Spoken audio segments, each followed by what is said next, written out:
دلش جانم امام زمانم. من الشیطان الرجیم. بسم اللہ الرحمن الرحیم. السلام علیکم ورحمۃ اللہ وبرکاتہ. سامعین ناظرین، جس طرح کہ آپ کے علم میں ہے، مہدویت شناسی کے عنوان سے مختلف موضوع مختصراً زیر بحث لائے جا رہے ہیں، اور علماء کرام نے امام زمان کے حوالے سے چند موضوعات آپ کی خدمت پیش کیے. ہمارا گزشتہ موضوع تھا امام زمان اجل اللہ فرج الشریف، قرآن کے آئینہ میں. آج مختصر گفتگو کریں گے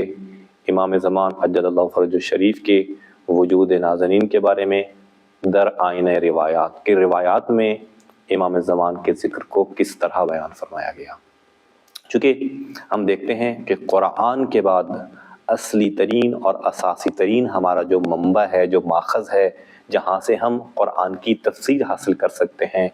احکامات کی وضاحت کو جن بھی چیزوں میں بیان کیا گیا ہے وہ روایات ہیں، یا سنت پیغمبر ہے، یا سنت ائمہ معصومین علیہ السلام ہے. یعنی قرآن کے بعد سب سے بہترین منبع اور ماخذ جو ہمارے پاس ہے وہ روایات اور سیر پیغمبر و آل پیغمبر ہیں. اور یہ قرآن کریم کے بہت سارے ایسے موضوعات ہیں، یعنی صرف امامت یا صرف مہدویت نہیں ہے کہ جس کو ہم روایات سے، جس کو ہم سنت و سیرت پیغمبر و آل پیغمبر سے حاصل کر رہے ہیں، بلکہ میں نے گزشتہ بحث میں بھی عرض کیا کہ یہ وہ چیزیں ہیں جن کو خود خداوند متعال نے حکم دیا اور پیغمبر نے ان کی تفسیر و تبیین فرمائی. جس طرح اصول دین دیکھ لیں، معاد کا ذکر قرآن میں ہے،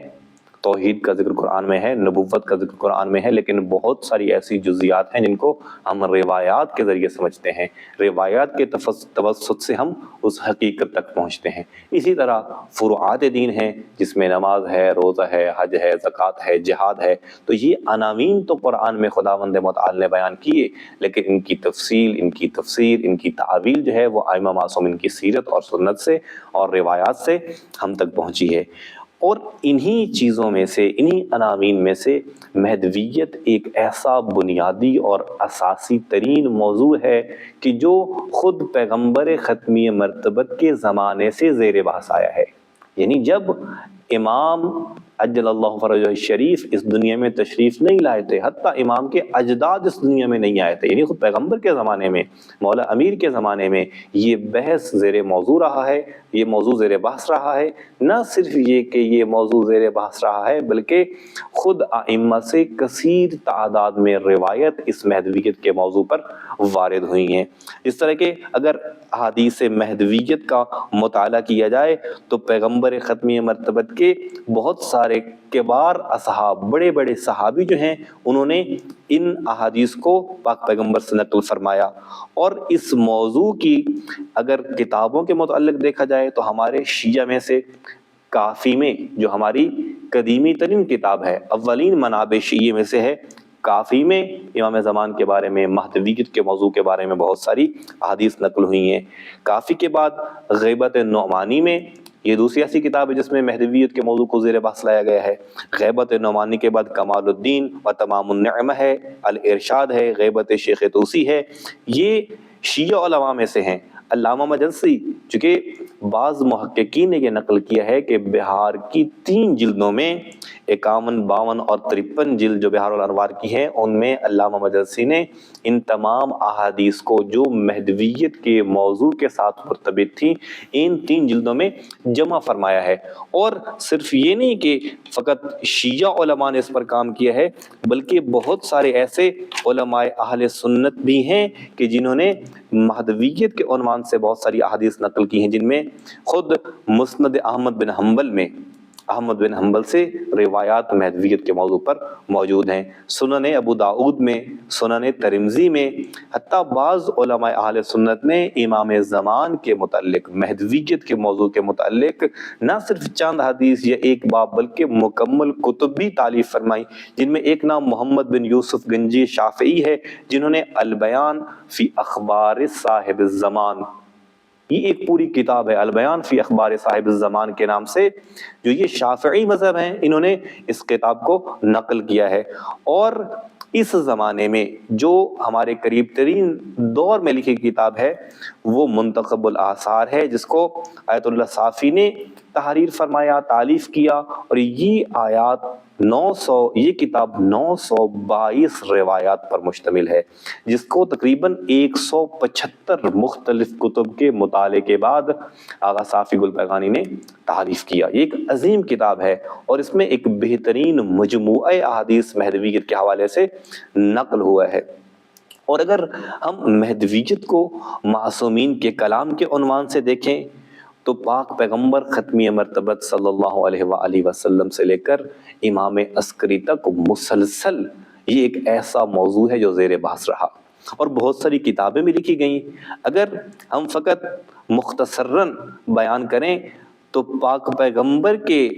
حوالے سے، یعنی وہ احادیث جو مہدویت کے موضوع پر پاک پیغمبر سے نقل ہوئی ہیں، ان کی تعداد 560 تک جا پہنچتی ہے۔ یعنی بعض محققین نے لکھا کہ 560 روایات ایسی ہیں جو مہدویت کے موضوع پر خود پیغمبر ختمی مرتبت سے نقل ہوئی۔ ان میں معروف حدیثیں ہیں کہ جب پیغمبر سے پوچھا جاتا کہ آپ اس آخری حجت خدا کے بارے میں کچھ بیان فرمائیں، تو پیغمبر فرماتے وہ میرا وہ بیٹا ہے اسمہ کا اسمی و کنیتہ کا کنیتی، یعنی جس کا نام میں محمد مصطفیٰ کے نام جیسا ہوگا، جس کی کنیت میں محمد مصطفیٰ کی کنیت جیسی ہوگی، جن کے اخلاق و عادات و خصائل مجھ پیغمبر ختمی مرتبت کے عادات و اخلاق و خصائل جیسے ہوں گے۔ اور اسی طرح امیر کائنات سے جب پوچھا جاتا تو مولا مختلف احادیث ہیں جو امام زمان کے بارے میں نقل ہوئی، امام اس انداز میں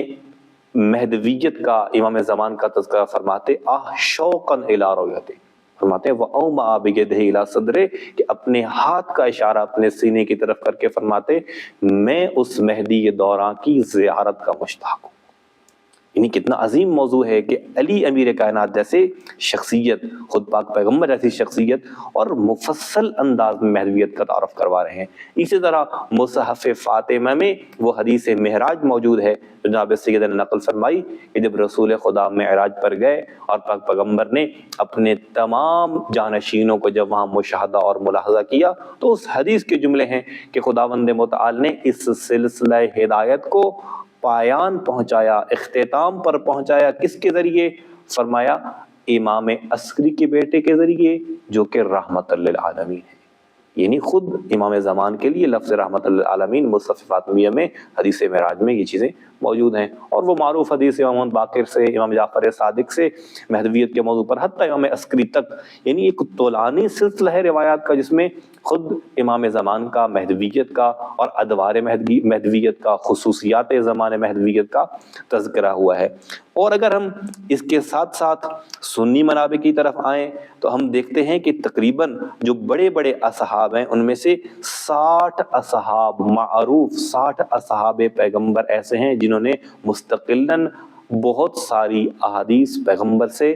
امام زمان اجل اللہ فرج الشریف کے بارے میں نقل فرمائی ہیں۔ ان میں سے صرف وہ معروف اصحاب نہیں ہے کہ جن کو علی کا شیعہ کہا جائے، بلکہ عمار یاسر ہیں، جابر ابن عبداللہ انصاری بھی ہیں، اس میں خود مولا امیر کائنات بھی ہیں، جناب سیدہ فاطمہ الزہرا بھی ہیں، حسنین شریفین بھی ہیں، سلیمان فارسی بھی ہیں، عثمان بن عفان بھی ہیں، عمر بن خطاب بھی پاک پیغمبر سے روایت کرنے والے ہیں مہدویت کے عنوان کے حوالے سے، اور ام المومنین حضرت عائشہ سے بھی اس موضوع مہدویت پر احادیث جو ہیں وہ نقل ہوئی ہیں۔ نہ صرف یہ احادیث بلکہ اہل سنت علماء کرام نے بہت سارے ایسے مشترکات کو اپنی کتابوں میں نقل کیا ہے جو شیعہ کتب میں بھی موجود ہیں۔ بس چند مشترکات کو نقل کر کے ایک اجمالی پیغام مختصر انداز میں آپ مومنین کے حوالے، اور امام زمان کی اس احادیث کے عنوان سے جتنا وسیع مطالعہ ہم کرنا چاہیں انٹرنیٹ پر اور مختلف کتب جن کا میں نے تذکرہ آپ کے سامنے فرمایا کر سکتے ہیں، جن میں بعض مشترکات ایسے ہیں جس کو شیعہ نے نہیں بلکہ اہل سنت نے بھی نقل کیا۔ یعنی احادیث میں امام زمان کے ظہور کے بعد حضرت عیسیٰ کا نزول علیہ السلام، حضرت عیسیٰ کا نازل ہونا، یہ ایک ایسا مشترک فیصلہ ہے، ایک ایسی حقیقت ہے جس کو اہل سنت علماء نے بھی نقل کیا ہے، اور اہل تشیع کتاب میں بھی یہ موجود ہے۔ اہل تشیع بھی یہی کہتے ہیں اور اہل سنت حضرات نے بھی نقل کیا ہے کہ جب امام زمان ظہور فرمائیں گے تو حضرت عیسیٰ نازل ہوں گے۔ دوسرا جو شیعہ اور سنی تمام احادیث کی کتب میں مشترکات میں سے ایک مشترک ہے، وہ ہے امام کی حکومت کا عالمی ہونا، کہ اس تمام کائنات پر فقط ایک حکومت ہوگی اور اس حکومت کا نام حکومت مہدی، حکومت امام زمان اجل اللہ فرج الشریف ہوگا، اور وہ ایسی حکومت ہوگی جو عدالت پر مبنی ہوگی۔ یعنی جب امام زمان آئیں گے تو دنیا کو اس طرح عدل سے پر کر دیں گے جس طرح وہ ظلم و جور سے بھر چکی ہوگی۔ تو یہ بھی ایسا مشترک ہے جو اہل سنت اور شیعہ دونوں کی احادیث کی کتب میں موجود ہے۔ تیسرا، امام زمان عجل اللہ فرجہ الشریف جب تشریف لائیں گے تو لشکر سفیانی، ایک جگہ ہے سرزمین بیدا، سرزمین بیدا پر لشکر سفیانی زمیں بوس ہو جائے گا، زمیں میں دھنس جائے گا۔ یہ ایک ایسی علامت ہے، ایک ایسی نشانی ہے جس کو مشترک طور پر اہل تشیع نے بیان کیا ہے، اور اہل سنت کی روایت کی کتابوں میں بھی یہ چیز نازل اور وارد ہوئی ہے۔ اور دوسرا، امام علیہ السلام کا نسل فاطمی میں سے ہونا، یہ ایک ایسا مشترک نظریہ ہے کہ جس کو نہ صرف شیعہ بلکہ اہل سنت برادران نے بھی روایات میں، احادیث میں تواتر کے ساتھ بیان کیا ہے کہ وہ مہدی آخر الزمان، وہ آخری نمائندہ جناب سیدہ فاطمہ الزہرا کی پاکیزہ نسل میں سے ہوگا، جس کے ذریعے خداوند متعال اس دین کو جہانی کرے گا۔ یہ دین تمام ادیان پر غلبہ حاصل کرے گا، جتنے بھی دین ہیں تمام دینوں پر یہ دین اسلام، یہ دین خداوند متعال غالب آئے گا، اور تمام مؤمنین امام کی ہمراہی میں، امام کی زیر نگرانی خداوند متعال کے اس دین کا پرچار کریں گے، اور دشمنان خدا کے ساتھ مقابلہ اور مقاومت کریں گے۔ تو اس طرح اور بھی بہت ساری احادیث ہیں، اس مختصر وقت میں تمام احادیث کو بیان نہیں کیا جا سکتا۔ دعا ہے کہ خداوند متعال ہمیں حقیقی معنی میں اپنے زمانے کے امام کی معرفت کے حصول کے لیے کوشاں رہنے، اور اپنے زمانے کے امام کے ظہور کے لیے زمینہ فراہم کرنے کی توفیق مرحمت فرمائے۔ والسلام علیکم ورحمۃ اللہ وبرکاتہ۔